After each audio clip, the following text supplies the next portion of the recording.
Bueno, pues a continuación vamos a dar inicio al bloque 2, cuyo nombre es la ética y otros saberes normativos.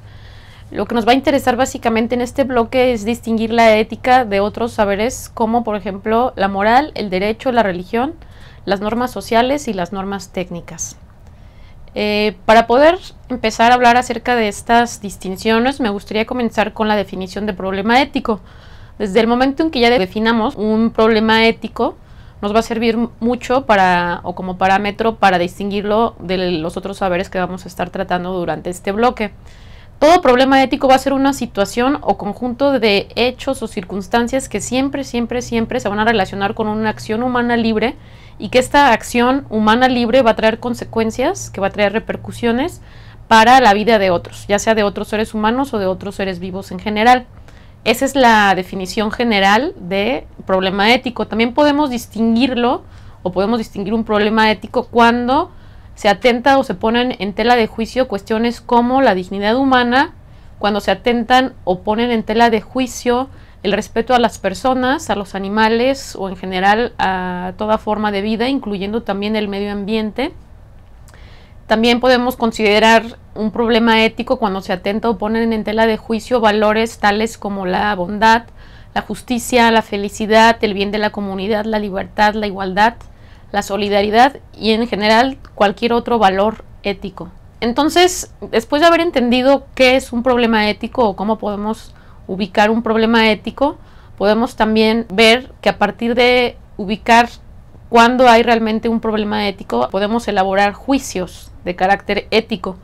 Hacemos muchos juicios a lo largo del día, algunos son juicios económicos, algunos son juicios personales, pero los juicios éticos tienen la característica personal de tratar de calificar o descalificar acciones, personas, eventos, de acuerdo a los calificativos bueno o malo, y estos calificativos se los vamos a dar de acuerdo a los parámetros éticos con los que contemos en ese momento.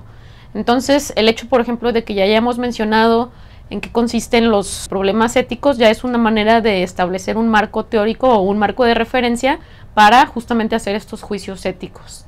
Y esto es un primer acercamiento que nos va a ayudar a distinguir la ética justamente de los saberes que vamos a estar tratando en este segundo bloque. Algunos ejemplos de juicios éticos, para que les quede más claro, son los salarios que reciben los diputados son excesivamente altos, es malo copiar en el examen, es injusto que le permitas entregar una tarea tarde a él, pero no a mí, debes obedecer a tus papás y es malo mentir. Todos estos son juicios éticos, tienen un marco de referencia que permite establecer qué es lo que está bien y qué es lo que está mal desde el punto de vista moral, y precisamente eso es lo que nos posibilita calificar o descalificar acciones como buenas o malas, correctas o incorrectas, como en los ejemplos que acabamos de ver. Algo muy importante que hay que considerar de los juicios éticos y que me interesaría que se quedaran con esta idea es que todos ellos deben de apoyarse en buenas razones, es decir, que no son cuestiones de gusto personal. Me ha tocado en algunas clases que mis alumnos llegan a confundir algunas opiniones o cuestiones de inclinación o gusto personal con un juicio ético. Y un juicio ético tiene que estar siempre basado en argumentos, en razones, más allá de lo que yo prefiera o no prefiera. Por lo tanto, también otra de las características es que tienen que buscar la objetividad en los juicios. Es decir, ir más allá de lo que yo como persona prefiero, me agrada, me gusta, etc. En este sentido también podemos hacer una caracterización de la moral como una disciplina que requiere la consideración imparcial de los intereses de cada quien, independientemente de lo que a cada uno nos guste o nos interese o nos importe. Tenemos que pensar en la moral como algo común a todos. Y por lo tanto también podemos descalificarla como algo subjetivo, es decir, algo que depende de lo que piense o que crea una persona.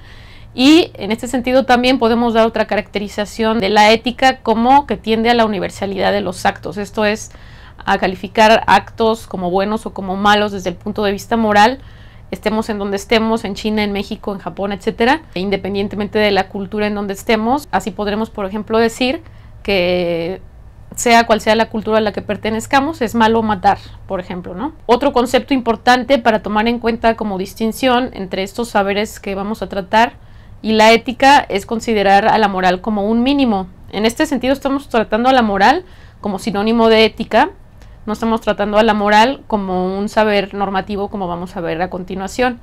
En ese sentido, nos exige que nuestros actos sean guiados como mínimo, por eso se llama la moral, como mínimo, por nuestra razón. Es decir, que busquemos argumentos lógicos, consistentes y racionales, que den validez y que justifiquen por qué estamos actuando de tal o cual forma.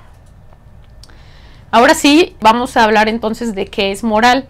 La moral es un conjunto de principios, preceptos, mandatos, prohibiciones, permisos, patrones de conducta, valores e ideales que rigen una forma de vida propia de un colectivo humano en una determinada época.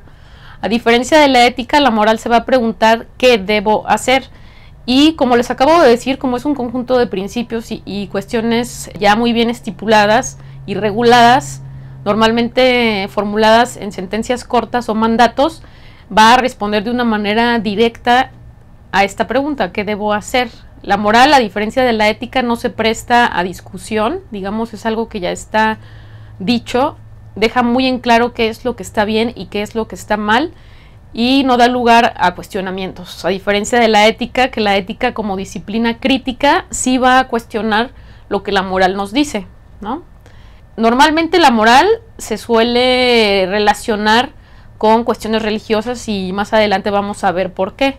Pero independientemente de esta relación o asociación que se suele hacer, lo que sí podemos decir de la moral es que está ligada directamente con la cultura y con las tradiciones. En ese sentido, podemos decir que a partir de este trinomio, moral, cultura y tradiciones, el ser humano ha establecido las directrices de lo que es bueno y de lo que es malo. Y con base en ello es que ha decidido cómo dirigirse en una sociedad. La ética en este caso entraría para cuestionar a la moral porque hay veces que las tradiciones o la cultura marcan ciertos comportamientos como buenos y la ética se preguntaría, ¿realmente son buenos? ¿Sí? ¿No? ¿Por qué? En este contexto en donde, por ejemplo, hay un auge importante de los derechos humanos o de la consideración de la dignidad humana, tendríamos que cuestionarnos desde el punto de vista ético muchas prácticas morales que quizá ya no estén respetando tanto estas cuestiones que hoy por hoy son importantes en cuestión de materia de derechos humanos, ¿no? Una teoría que se relaciona directamente con la moral y que es aquí donde también tendríamos que hablar acerca de, pues, por qué algunas veces se ha relacionado la moral con la religión es precisamente por este tipo de teorías. Esta teoría se llama teoría del mandato divino y como muchas otras teorías trata de dar razón y cuenta de qué es lo que está bien y está mal desde el punto de vista moral. Básicamente la teoría dice lo siguiente, que lo que es bueno porque es estipulado por Dios y lo que es malo o incorrecto desde el punto de vista moral lo es porque Dios lo prohíbe. Sócrates en uno de sus diálogos se cuestiona esto y dice, o sea, da cuenta de una posible paradoja que podemos encontrarnos o crisis que podemos encontrar en esta teoría al preguntarse, ¿es bueno lo que Dios manda o lo que Dios manda es bueno porque es bueno en sí? Entonces, si respondemos a la primera pregunta, que lo que Dios manda es porque, o lo que Dios estipula como bueno es porque así lo dice Él, esto nos mete en serios problemas, en primer lugar porque los mandatos divinos, al ser de cierta manera o ser considerados buenos, por ser estipulados por Dios, bien pudieron haber sido de otra manera, y esto los convierte en algo arbitrarios. ¿Qué tal si a Dios, en lugar de habérsele ocurrido que matar estaba mal, se le hubiese ocurrido o hubiera estipulado que matar era correcto o estaba bien? Entonces podemos deducir de ello que los preceptos morales de lo que está bien o de lo que está mal son completamente arbitrarios. Otra de las cuestiones que plantea esta parte de la teoría es que pues los seres humanos nos encontraríamos o nos encontramos, si creemos en esta parte, en una desventaja moral muy alta y podemos ser engañados, ya que como no tenemos parámetros de lo que es bien o es mal, nos tenemos que fiar de lo que dice Dios, pero ¿cómo podemos comprobar que realmente lo dice o lo estipula Dios? Ahora, por el otro lado, si tomamos en cuenta la pregunta que hizo Sócrates, de que si las cosas que Dios dice que son buenas son porque las cosas en sí son buenas, en realidad estaríamos desacreditando o quitándole el peso o lugar que tiene Dios. ¿Por qué? Porque si las cosas en sí o por sí mismas ya son buenas y Dios en realidad lo único que hace es reconocerlas, nosotros podemos llegar a la conclusión o podemos llegar a las deducciones de que ciertas cuestiones son correctas o incorrectas independientemente de que Dios las dicte o no. Y es aquí donde se quedaría, digamos, la parte que desacredita esta teoría como una teoría válida. Aquí, como pueden ver, hay unas imágenes de pues algunos textos sagrados que realmente sintetizan o ejemplifican cómo desde el punto de vista de la moral se pueden establecer relaciones entre la religión y la moral, y cómo es que en líneas muy específicas o sentencias muy claras quedan estipulados los mandamientos, en el caso por ejemplo del Antiguo Testamento, que serían los códigos morales a seguir. Y es así como podemos distinguir claramente la ética, por ejemplo, de la moral, ¿no? Ahora, otra teoría que también me gustaría mencionar ahora que estamos hablando de la moral, y que tiene que ver, es la teoría de la ley natural. La teoría de la ley natural habla en una situación general sí, amplia, que todo el universo está hecho por un orden racional y está ordenado de manera racional. Esto quiere decir que todas las cosas que existimos en el universo, inertes o con vida, tenemos una función aquí que cumplir, un lugar específico, un rol específico que desempeñar, etcétera, funciones y estructuras especiales. Y esta ley natural fue retomada por el teólogo Santo Tomás de Aquino, quien posteriormente a esta ley natural le dio un fundamento para el cristianismo. Esta ley natural que propone este teólogo dice que Dios estipula una ley eterna, quiere decir que sigue postulando o defendiendo las cuestiones anteriores de que todo tiene un orden en el universo, un propósito, una función específicas, pero ahora con la cuestión de la ley eterna de Dios. La ley eterna de Dios se ve reflejada en los seres vivos que no son humanos, a partir de su funcionamiento en obediencia a las leyes de la física, ¿no? Y la ley natural o la ley eterna se vería reflejado en el ser humano, de acuerdo a Santo Tomás de Aquino, en que los seres humanos tenemos dos cualidades, uno es la inteligencia y otra es nuestro libre albedrío. Y dice Santo Tomás de Aquino que a partir de nuestra inteligencia y de nuestra razón podemos llegar a saber y conocer los seres humanos lo que es natural de acuerdo a lo que estipula Dios, es decir, lo que está conforme a la naturaleza y conforme a nuestra naturaleza, y eso sería lo que estaría bien o estaría correcto desde el punto de vista moral, y que también de acuerdo a nuestro libre albedrío podemos decidir ir a favor de la naturaleza o conforme a nuestra naturaleza o ir en contra de ella. Entonces, desde este punto de vista, lo que es natural es lo que ha hecho o creado de manera sabia y natural Dios, y es lo que es correcto, y lo que vaya en contra de esa naturaleza sería moral o incorrecto. Eso es básicamente muy resumido lo que diría este postulado de la ley natural, y la ley natural junto con el cristianismo. Ahora bien, otro tipo de normas que tenemos que distinguir de la ética son las normas jurídicas, que también son importantes para la parte social y relacional de los seres humanos. Las leyes jurídicas son leyes externas que son estipuladas por el Estado. Aquí vemos el ejemplo de la Constitución Política de los Estados Unidos Mexicanos.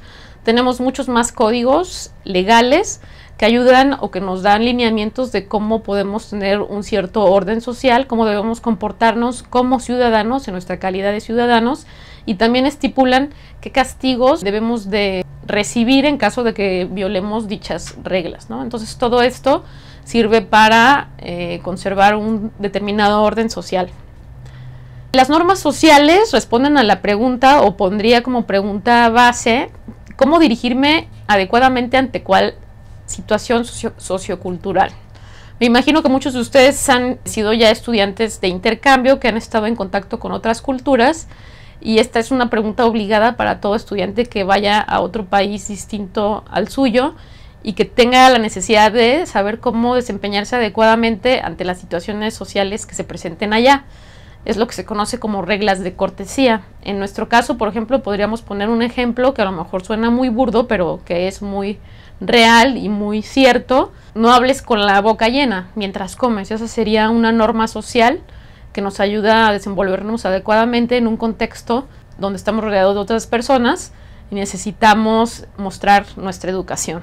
Ya por último, pues nos queda ver las características de las reglas técnicas. Básicamente, para ubicarlas, siempre que veamos un manual nos estaremos refiriendo a reglas de tipo técnico, Y con este tipo de reglas respondemos a la pregunta: ¿cómo debo de operar, manejar este dispositivo, este aparato, instrumento o incluso proceso? Ejemplo de proceso es si yo les dejo hacer, por ejemplo, un trabajo de ética que es complejo, que tiene muchos pasos a seguir y que cada uno de estos pasos tiene ciertas maneras en las cuales hay que hacerlos. Entonces yo les tendría que dar un manual de instrucciones y también ahí estaríamos hablando, por ejemplo, de reglas técnicas. Entonces, pues ya con esta última definición y distinción daríamos por terminado este segundo bloque.